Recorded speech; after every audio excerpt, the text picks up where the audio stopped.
আজিৰ এই ভিডিঅ'টিত সাহিত্যৰথী লক্ষ্মীনাথ বেজবৰুৱাদেৱৰ বুৰঞ্জীৰ দৈৰাত্ম্য নামৰ প্ৰবন্ধটিৰ প্ৰশ্নোত্তৰ সম্পৰ্কে আলোচনা কৰিম। তেনেহ'লে ব'লা আলোচনা কৰোঁ। ১ নম্বৰ প্ৰশ্ন। অতীত ভাৰতবৰ্ষৰ আৰ্য ঋষি মুনিসকলে বুৰঞ্জী নিলিখাৰ সন্দৰ্ভত বেজবৰুৱা ডাঙৰীয়াই ব্যংগাত্মকভাৱে কোৱা কথাখিনি তোমাৰ নিজৰ ভাষাত লিখা। উত্তৰ: অতীত ভাৰতবৰ্ষৰ আৰ্য ঋষি মুনিসকলে বেদ, বেদান্ত, জ্যোতিৰ্বিদ্যা, আয়ুৰ্বেদ আদি গ্ৰন্থ লিখি মুধা ফুটাই গলেও যাক আমি আজিকালি বুৰঞ্জী বোলো, তেনে বুৰঞ্জী তেওঁলোকে লিখা নাছিল। ইয়াৰ কাৰণস্বৰূপে কোনো বিদেশীয়ে মত পোষণ কৰে যে ভাৰতীয় লোকসকলৰ হিষ্টৰিকেল চেন্স বা বুৰঞ্জীৰ জ্ঞানৰ অভাৱ। ইয়াৰ উত্তৰস্বৰূপে বেজবৰুৱাদেৱে কৈছে যে এই কথা সত্যৰ ওপৰত প্ৰতিষ্ঠিত নহয়। বেজবৰুৱাদেৱে ক'ব বিচাৰিছে যে পুৰাণবোৰ ভঙুৱাৰ গল্প, কাণিয়াৰ কীৰ্তন নাইবা মতলীয়াৰ অপলাপ নহয়। ই হৈছে আধ্যাত্মিক জীৱনৰ অমূল্য ইতিহাস আৰু অক্ষয় অব্যয়, সেই বাঞ্ছিতৰ জীৱনৰ বুৰঞ্জী। পুৰাণক বেজবৰুৱাদেৱে ৰত্নভাণ্ডাৰ বুলি উল্লেখ কৰি কৈছে যে ইয়াত সকলোবোৰ লাগতিয়াল সংবাদৰ ৰসঘৰা আৰু বিষ্ণুৰ পৰমপদ লভিবৰ সংবাদ পোৱা যায়। বুৰঞ্জীত মানুহৰ কাৰ্যকলাপ, যুদ্ধ-বিগ্ৰহ, চন তাৰিখ আদি সকলোবোৰেই উল্লেখ থাকে যদিও ই সত্যৰ ওপৰত প্ৰতিষ্ঠিত নহয়, কাৰণ ইয়াত অসত্য কথাই বেছিকৈ ঠাই পায়। কিয়নো এইবোৰত এপক্ষৰ যুদ্ধৰ কাহিনী বিপক্ষই লিখিলেই তাত বেছিভাগেই অসত্য কথা সোমায়। উদাহৰণস্বৰূপে ইংৰাজ লিখকে লিখা মহাবীৰ নেপোলিয়ন বোনাপাৰ্টৰ জীৱনচৰিত। সেইদৰেই প্ৰথম বিশ্বযুদ্ধৰ লেখা পঢ়িলেই ধৰিব পাৰি যে ইংৰাজ লিখকে লিখা আৰু জাৰ্মান লেখকে লিখাৰ মাজত আকাশ-পাতাল পাৰ্থক্য। এটি সুপৰ্ণখা, সিটি ভাই লক্ষ্মণ, এটি কেঁচা কল আৰু সিটি এদা। এনেদৰে মিছাৰ আশ্ৰয় ল'ব লগা হেতুকে প্ৰাচীন ঋষি-মুনিসকলে বুৰঞ্জী প্ৰণয়নত হাত দিয়া নাছিল বুলি লক্ষ্মীনাথ বেজবৰুৱাদেৱে মন্তব্য প্ৰকাশ কৰিছে। Next question. কিন্তু দুইফলীয়া বিৱৰণ দুটা মিলাই চোৱা।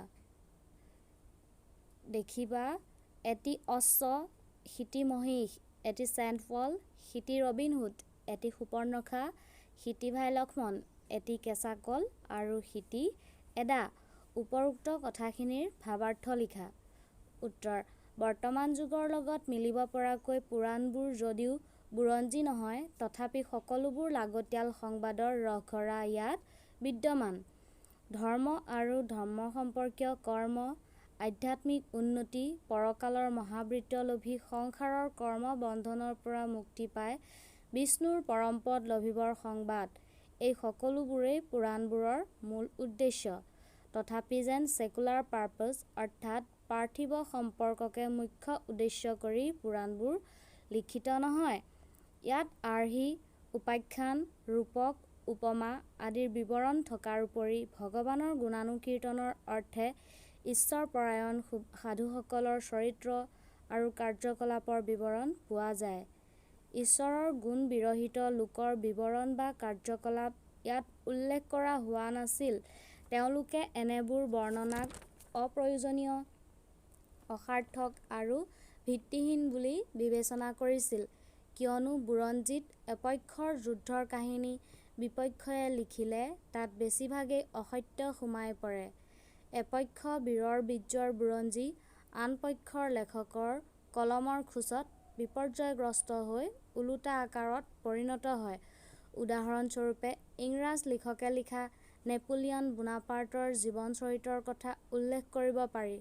প্ৰথম মহাযুদ্ধৰ বিৱৰণ চালে আমি দেখা পাওঁ যে সেয়া জাৰ্মান লিখকেও লিখিছে আৰু ইংৰাজ লিখকেও লিখিছে যদিও দুয়োপক্ষৰ বিৱৰণৰ সামঞ্জস্য নাই।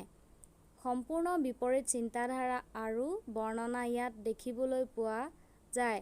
সেয়েহে তেওঁ কৈছে এটি অশ্ব, সিটি মহিষ, এটি চেণ্ট পল, সিটি ৰবিন হুড, এটি সুপৰ্ণখা, সিটি ভাই লক্ষ্মণ, এটি কেঁচা কল আৰু সিটি এদা। Question number 3। আমাৰ আছে মাথোন মুখত ইংৰাজী মাত, মূৰত হেট, গাত কোট আৰু হাতত বেট।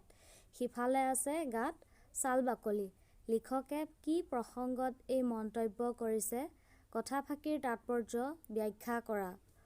উত্তৰ: সাহিত্যৰথী লক্ষ্মীনাথ বেজবৰুৱাদেৱে তেখেতৰ বুৰঞ্জীৰ দৌৰাত্ম্য নামৰ প্ৰবন্ধটিৰ জৰিয়তে আধুনিকতাৰ পিছত দৌৰি অসমীয়া লোকসকলে যে নিজৰ অস্তিত্বকে হেৰুৱাৰ উপক্ৰম হৈছে তাকে ব্যক্ত কৰিছে। ভাৰতবৰ্ষৰ আদিম ঋষি মুনিসকলে বেদ, বেদান্ত, শৰদৰ্শন, জ্যোতিৰ্বিদ্যা, আয়ুৰ্বেদ, ৰসায়ন আদি জ্ঞান বিজ্ঞানৰ গ্ৰন্থ আৰু আধ্যাত্মিক বিদ্যাৰ গ্ৰন্থসমূহ লিখি বিশ্ব সাহিত্যত তেওঁলোকৰ নাম জিলিকাই থৈ গৈছে। তেওঁলোকে যিবোৰ গ্ৰন্থ লিখিলে সিও এক প্ৰকাৰৰ বুৰঞ্জী বুলিয়েই ক'ব পাৰি। যোগীজনসুলভ যোগদৃষ্টিৰে তেওঁলোকে ভূত ভৱিষ্যত বৰ্তমান সকলোখিনি লিপিবদ্ধ কৰি পুৰাণসমূহ প্ৰণয়ন কৰিলে। কিন্তু কিছুমান অভাৰতীয় লোকে আগৰ যুগৰ ঋষিমুনিসকলে বুৰঞ্জী নিলিখাৰ কাৰণস্বৰূপে ক'ব বিচাৰিছে তেওঁলোকৰ হিষ্টৰিকেল চেন্স অৰ্থাৎ বুৰঞ্জীৰ জ্ঞানৰ অভাৱ। কিন্তু বেজবৰুৱাদেৱে ক'ব বিচাৰিছে যে বুৰঞ্জীসমূহ সত্য ঘটনাৰ ওপৰত প্ৰতিষ্ঠিত নহয়। দুটা পক্ষৰ যুদ্ধৰ বিৱৰণ মিলাই চালে দেখা পোৱা যায় যে এটি অশ্ব সীতি মহিষ। সেয়েহে ঋষিমুনিসকলে ঈশ্বৰৰ গুণ বিৰহিত সকলো মানুহৰ কাৰ্যকলাপ, যুদ্ধ বিগ্ৰহ, চন তাৰিখ, কোনো লোকৰ জীৱনচৰিত আদি লিপিবদ্ধ কৰা নাই। কাৰণ তেওঁলোকৰ দৃষ্টিত অপদাৰ্থ, অসাৰ্থক আৰু তেনেবোৰ কথা পক্ষপাত দোষত দোষী হোৱাৰ সম্ভাৱনা থাকে। পুৰাণসমূহ বুৰঞ্জীবিহীন হৈও অতীজৰে পৰা বৰ্তমানলৈকে জীয়াই আছে। কিন্তু অনেক বুৰঞ্জী বৰ্তমান কালৰ সোঁতত হেৰাই গৈছে। আজিৰ ভাৰতীয় লোকসকলে পশ্চিমীয়া সংস্কৃতিক অনুকৰণ কৰি নিজস্ববোৰ হেৰুৱাই পেলাইছে। বাহ্যিকভাৱে তেওঁলোক পশ্চিমীয়া হৈ পৰি নিজৰ সকলোখিনি হেৰুৱাই জকাটোহে হোৱাৰ উপক্ৰম হৈছে। এই প্ৰসংগতে বেজবৰুৱাদেৱে উপৰোক্ত বাক্যফাকি ব্যৱহাৰ কৰিছে। কুৱেশ্যন নম্বৰ 4: আগৰকলীয়া জ্ঞানীসকলে আমাক যিহকে লাগে তাকে দি গৈছিল। উত্তৰ: লক্ষ্মীনাথ বেজবৰুৱা ডাঙৰীয়াই পুৰাণক কল্পতৰু বুলি অভিহিত কৰিছে। কাৰণ পুৰাণসমূহ পৰমপদ লভিবৰ নিমিত্তে উদাহৰণ, আৰ্হি, উপাখ্যান, ৰূপক, নীতি আৰু সজ উপদেশ প্ৰভৃতি যি যি বস্তুৰ আৱশ্যক তাৰ উজু বৰ্ণনা আৰু সেই সম্পৰ্কতে ইতিহাস, ভূগোল, বংশাৱলী ইত্যাদিৰ উত্থাপন আৰু পুণ্যশ্লোক ভগৱন্তৰ গুণানুকীৰ্তনৰ অৰ্থে ঈশ্বৰপৰায়ণ সাধুসকলৰ চৰিত্ৰ আৰু কাৰ্যকলাপৰ বিৱৰণ পোৱা যায়। বৰ্তমান যুগৰ লগত মিলিব পৰাকৈ জ্ঞানীসকলে লিখা পুৰাণবোৰ যদিও বুৰঞ্জী নহয় তথাপি সকলোবোৰ লাগতিয়াল সংবাদৰ ৰসঘৰা ইয়াত বিদ্যমান। ধৰ্ম আৰু ধৰ্মীয় সম্পৰ্কীয় কৰ্ম, আধ্যাত্মিক উন্নতি, পৰকালৰ মহাবৃত্ত লভি সংসাৰৰ কৰ্ম বন্ধনৰ পৰা মুক্তি পাই বিষ্ণুৰ পৰমপদ লভিবৰ সংবাদ এই সকলোবোৰেই পুৰাণবোৰৰ মূল উদ্দেশ্য। কিন্তু ইয়াৰ বিপৰীতে বুৰঞ্জীসমূহত মানুহৰ কাৰ্যকলাপ, যুদ্ধ বিগ্ৰহ, চন তাৰিখ আদি ইয়াত সকলোবোৰেই উল্লেখ থাকে যদিও ই সত্যৰ ওপৰত প্ৰতিষ্ঠিত নহয়। পুৰাণক ছেকুলাৰ পাৰপজ অৰ্থাৎ পাৰ্থিৱ সম্পৰ্ককে মুখ্য উদ্দেশ্য কৰি পুৰাণবোৰ ৰচিত নহয়। এই পুৰাণবোৰত ঈশ্বৰৰ গুণ চৰিত্ৰৰে সৈতে সম্পৰ্ক বিৰহিত অকল মানুহৰ কাৰ্যকলাপ, যুদ্ধ বিগ্ৰহ, তাৰিখ বাৰ আদিবোৰ লিপিবদ্ধ কৰা নাছিল। কাৰণ তেওঁলোকৰ চকুত সেইবোৰ অপদাৰ্থ, অসাৰ্থক আৰু ঘাইকৈ পক্ষপাত দোষত ঘোৰ দোষী যেন লাগিছিল। সেয়ে পুৰাণৰ অপূৰ্ব জ্ঞানৰ ভাণ্ডাৰৰ মাহাত্ম্য বুজি কৰ্মবন্ধনৰ পৰা মুক্ত হৈ ভগৱানৰ পৰমপদ লভিব পৰাকৈ সেই পুৰাণবোৰ ৰচনা কৰিছিল। সেয়েহে লেখক বেজবৰুৱাদেৱে পুৰাণবোৰৰ মাজত যিহকে বিচৰা যায় তাকে পোৱা যায় বুলি উপৰোক্ত বাক্যফাকিত কৈছে। নেক্সট কুৱেশ্যন: সেইবাবে তেওঁৰ একো হোৱা নাই, অনুশোচনাও নাই। কোনে কি প্ৰসংগত এনেদৰে কৈছে বুজাই লিখা। উত্তৰ: সাহিত্যৰথী লক্ষ্মীনাথ বেজবৰুৱাদেৱে বুৰঞ্জীৰ দৌৰাত্ম্য নামৰ পাঠটিত এনেদৰে উল্লেখ কৰিছে। লক্ষ্মীনাথ বেজবৰুৱাদেৱে বুৰঞ্জী নিলিখাৰ সন্দৰ্ভত কৈছিল যে বুৰঞ্জী বা হিষ্ট্ৰী পাখি লগা ফচহু ধান, কিয়নো বুৰঞ্জীত এপক্ষৰ যুদ্ধৰ কাহিনী বিপক্ষৰ লিখকে লিখিলে তাত বেছিভাগেই অসত্য সোমাই পৰে।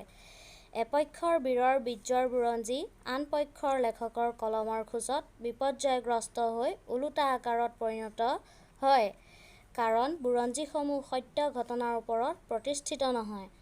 আৰু সেই কথা ভাবিয়েই আগৰ কালৰ ঋষি-মুনিসকলে বুৰঞ্জী লিখাত হাত দিয়া নাছিল। সেয়ে বেজবৰুৱাদেৱেও পুৰাণ পাঠ কৰি হেলাতে মানৱী জনম কটালে বুলি বেজাৰ নকৰে। পুৰাণৰ পৰা অখণ্ড জ্ঞানৰ ভাণ্ডাৰ আৰু সেইবোৰৰ মাহাত্ম্য বুজি তেওঁ প্ৰকৃত পথৰ সন্ধান পাইছিল। কিন্তু হিষ্ট্ৰী বা বুৰঞ্জীৰ পাখি লগা ফচহু ধান তেওঁৰ কপালত নুঠিল।